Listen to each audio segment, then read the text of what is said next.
Hello everyone, my name is Teresa Ikpeon. Alright, so today I'm going to be talking about values. I'm sure you're wondering why I have this framed thingy here.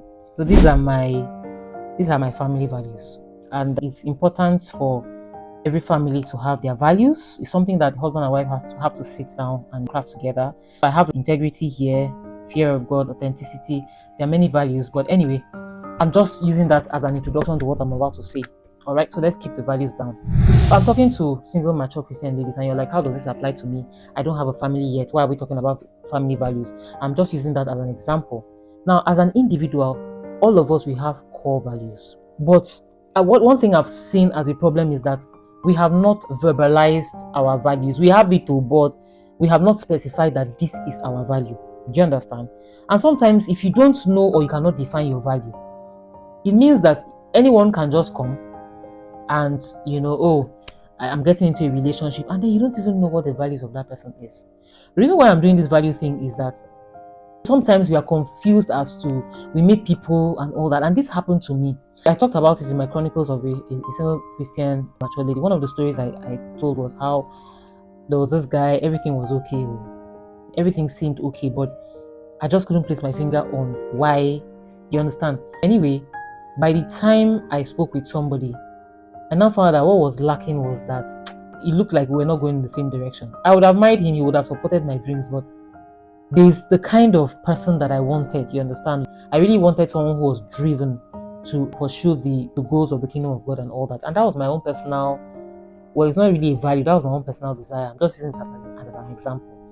Recently, I was talking with my husband, and he was talking to me about some of the challenges he was having at work and stuff. And I was just really proud of him that he had taken a stand. In Nigeria, it's very difficult for you to be in a place where you're not compromising. If you're in a high position, wherever you are, if you're in management, you're going to come up with challenges where you're put in a position where you may have to compromise. I remember I was given an offer some years back at my workplace to work with an NGO, and when I looked at it, I turned it down for some reasons. I won't go into details, but basically what I'm saying is that you must have values as a person. Like I said, I was proud of my husband because if I were in his position, I probably would do the same thing. I was just imagining if I was married to somebody else whose value, one of his values was not maybe integrity.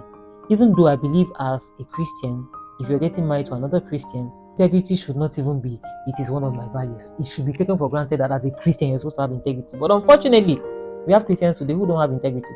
You understand? I was just thinking, God, thank God, this is my person. You understand? Right from how I was raised, we were raised to have integrity and all that. And I ended up with somebody who had similar values, you get. It made me happy because I was just trying to imagine that if I was married to someone who did not have my values, I'm not saying that everything is hunky-dory with my relationship. We are a work in progress. I'm not one of those that will come and pretend to you that, when you get married to the right person. If you get married to the right person, you still have to work. Because guess what? You are not perfect. That person is not perfect. You guys are still working on yourselves. You understand? So I'm not here to paint a picture of bliss and that we don't have work to do. There is work. But I'm just saying that it's easier when you marry somebody that has your values. First and foremost, if you have never written what your core values are as a person, I'm giving you homework and assignment right now. Go and sit down. There's this series we had in my church where we have like home cell, and one of the things we talked about were values. There are many values in the world. You can go to ChatGPT and Google, what are values, what are core values. You're going to see plenty values, you understand? And then you pick what resonates to you. And you can even write it just like you wrote it. The reason why we wrote it out and defined it, one of the reasons is that so that our children will see that in this house, we used to have integrity. In this house, we used to have this. There are things that I'm still trying to train my kids along that line, one of which is independence. It's not been easy, but we are trying to teach them that this is the value for the family. So before we get to family, you as an individual, you need to have values for yourself. When you have those values defined, and you meet one uncle that comes around, this and all that.